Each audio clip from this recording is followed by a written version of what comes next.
Assalamualaikum warahmatullahi wabarakatuh. Nama saya Nuaidah Syafiqah binti Zamri. Nombor ID saya AM2107009226. Untuk video kali ini, saya akan bentangkan tentang aktiviti yang telah saya rancang. Terdapat 4 kemahiran bahasa Melayu yang perlu kita ketahui. Yang pertama adalah mendengar, yang kedua adalah bertutur, yang ketiga adalah membaca dan yang keempat adalah menulis. Dalam aktiviti yang saya telah rancangkan ini, saya fokuskan terhadap kemahiran membaca.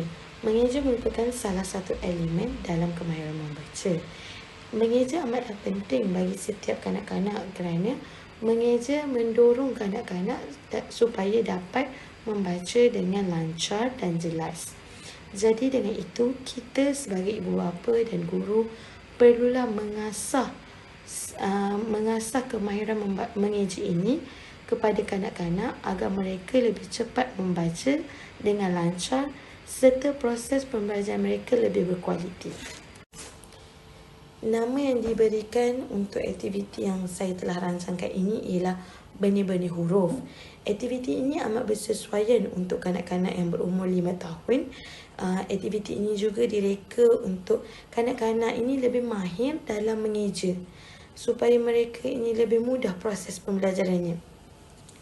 Aktiviti benih-benih huruf ini juga berkaitan dengan seni mutahalus kerana dalam aktiviti ini kanak-kanak juga akan menggunakan sensori mutahalus mereka dalam mengendalikan tanah liat.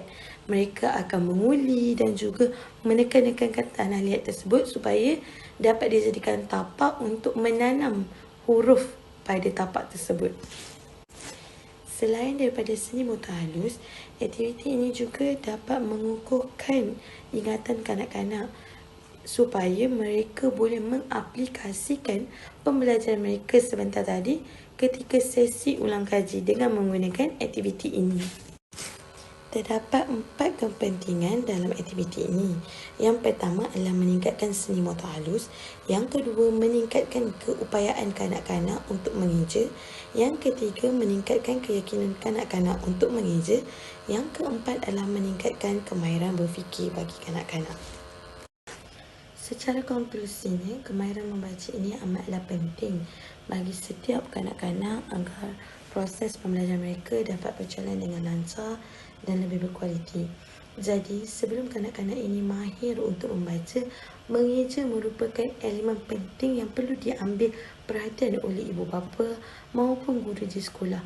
Kerana daripada mengeja ini, kanak-kanak mampu membaca dengan lebih lancar.